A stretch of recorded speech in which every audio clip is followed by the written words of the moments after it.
Hello and welcome. My name is Grace Riley, and we are at the Post-Roe America conference here at Grove City College by the Institute for Faith and Freedom. And today I am joined by Lucia Hunt. Hi, yes, welcome. Thank you so much for joining me. Lucia Hunt is a Veritas Center undergraduate fellow and a junior theology pre-law major at Franciscan University in Steubenville, Ohio.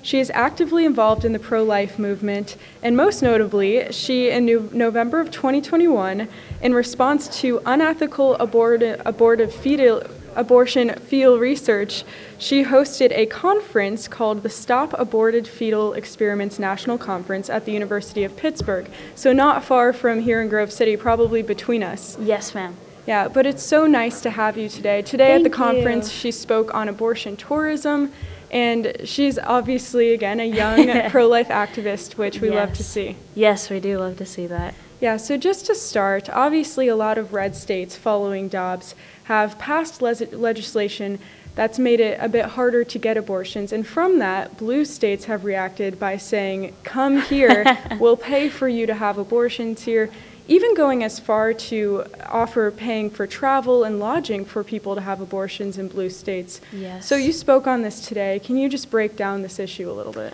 So to really just summarize it, it was a very long speech, but to summarize it, like you said, blue states are very ostentatious about their advertisements. So we have a couple different things that I talked about. There's mobile abortion clinics from Planned Parenthood and another organization called Just the Pill, where they will actually travel to the state, and there's a quote from them, to the very edge of where the law allows. And these women can travel to the state, they can get abortions on these RVs and these vans. And then another option is also obviously the abortion pill that we all know about, and they're selling that by the mail, and they're giving and disputing it to women. You can get these pills from organizations that outsource it particularly to minors now, and you can have people pay for it for you if you don't have the means to pay for it. So there's a lot of new innovative strategies that the pro-choice movement has used. Yeah, that's really heartbreaking. It is. And what I just think of is there are so many women who buy the lie in a sense that abortion is empowering or the only answer. How can we as pro-life Christians combat that? And how can we show women that life is the choice that they should make and the value of human life? Well, one thing I talked about in my presentation is an organization that's called Abortion Pill Reversal. And so a lot of women, when they do buy into this lie or the fear that they're going to die if they don't get an abortion, they take the first pill, and there's two pills that you take. And the first pill essentially will starve the baby, and it will cut off the life for that baby. But time is of the essence, obviously, but you can actually reverse the effects of that, because it cuts off a chemical called progesterone, a hormone in your body, and what they do to combat that is they give the mom progesterone. So one thing we can do is we can pay attention to this organization called abortionpillreversal.org. You can go onto their website. They have a hotline number available for women to call, and they'll connect you with a local doctor that can help you as soon as possible reverse the effects of the first pill. So I think Christians should make that more known and obvious to women.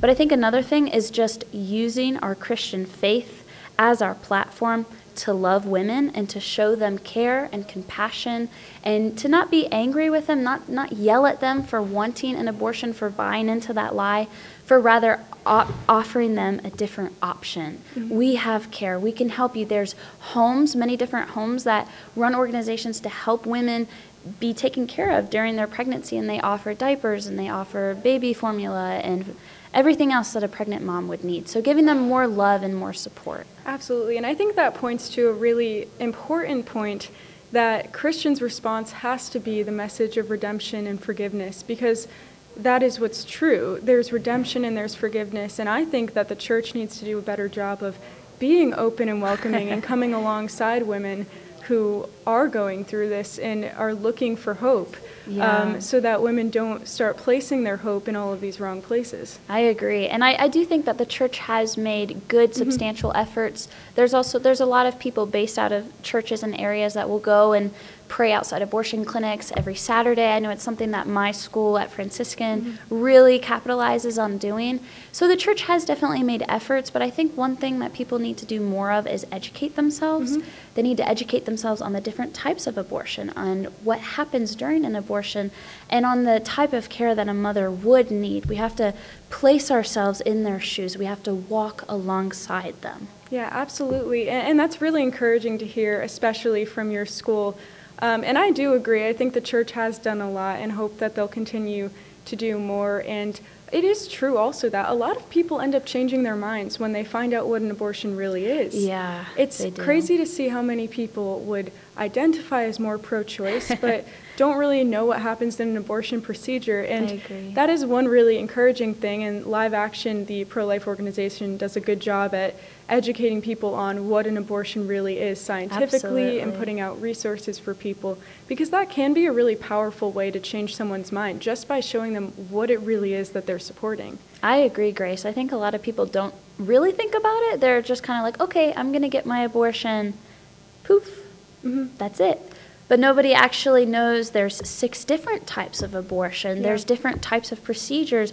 There's pill regimens, but there's different pill regimens. And all these different surgeries, and there's medication abortion, and there's surgical abortion. And so you're right. If people were more educated, I think a lot of people would change. And also, as you said, the poof doesn't actually happen. That's not the reality. No. Women are so adversely impacted when they have abortions, and it's so sad, the numbers and statistics of how abortion negatively affects women's mental health, and it's crazy. So it certainly is not something that's empowering or helpful to women. No, and it needs to be talked about more, the long-term effects of women who have chosen to get an abortion. No matter how much they talk about it was empowering for them to have the right to decide and to choose, at the end of the day, we know that every single one of those women, no matter how much they deny it, feel as if a part of them was taken away.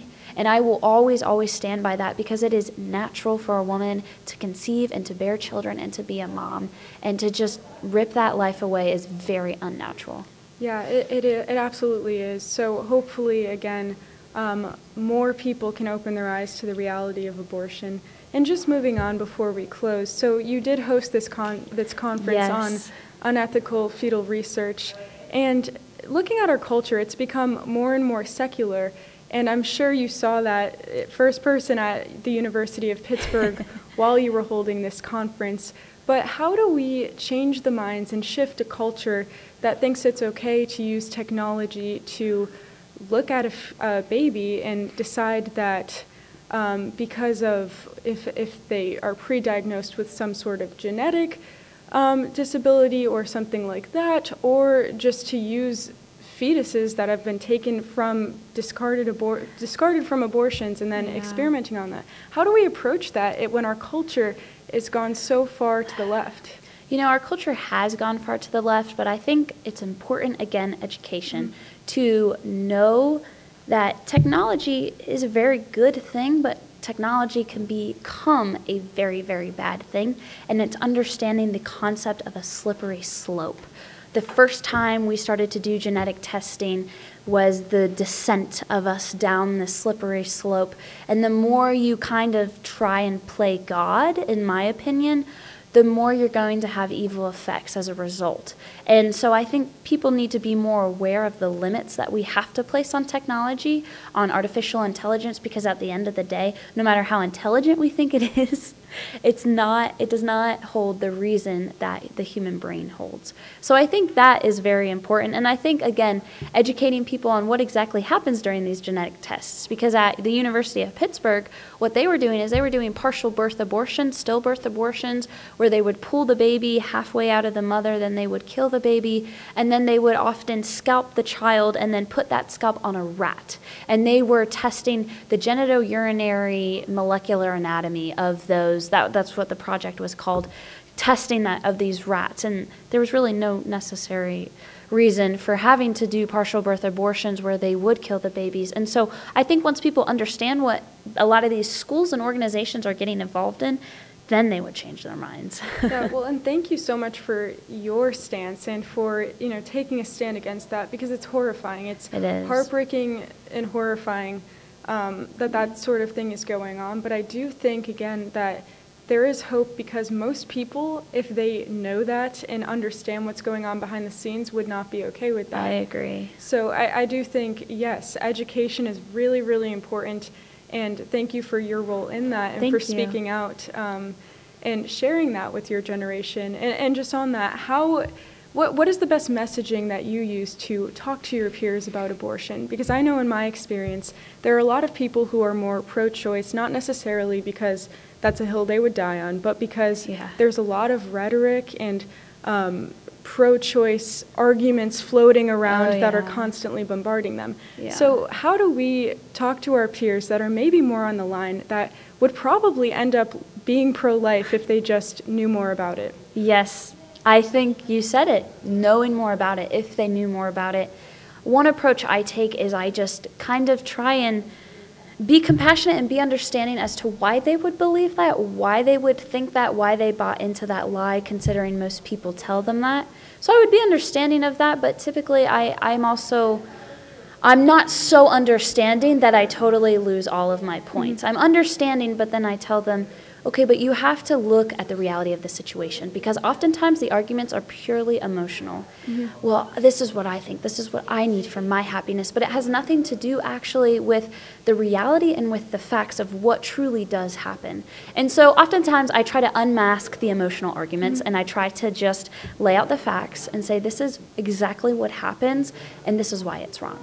Yeah, and I think too, going back to the foundational points of what is life and why is life valuable, and just asking people questions. I find that asking people questions causes them to think a lot more than even making an argument on your own. Yes, and that opens is a good those point. doors. Yes, absolutely. Yeah, well, thank you so much for joining me. It's been so great to talk to you. You too. Where can people go to find more of your work and to follow you as you continue to stand for life? Well, people can go to my Instagram. So my name is Italian, Lucia, just one C, Lucia, Lucia Hunt, my full name. You can see on my Instagram, I have a lot of different topics of the abortion that I've spoken about on several different news organizations and clips of those videos. So you can go to my Instagram. You can also see the clips of what I've spoken about if you go to EWTN on their show called The Catholic Sphere. I did a whole series of, I did 2 episodes on there, and then also Grove City, right here, I spoke today, so I spoke on abortion tourism, so they can also go there. Yeah, great. Thanks so much for joining me. Thank you, Grace. All right. For more information on the Institute for Faith and Freedom, visit faithandfreedom.com.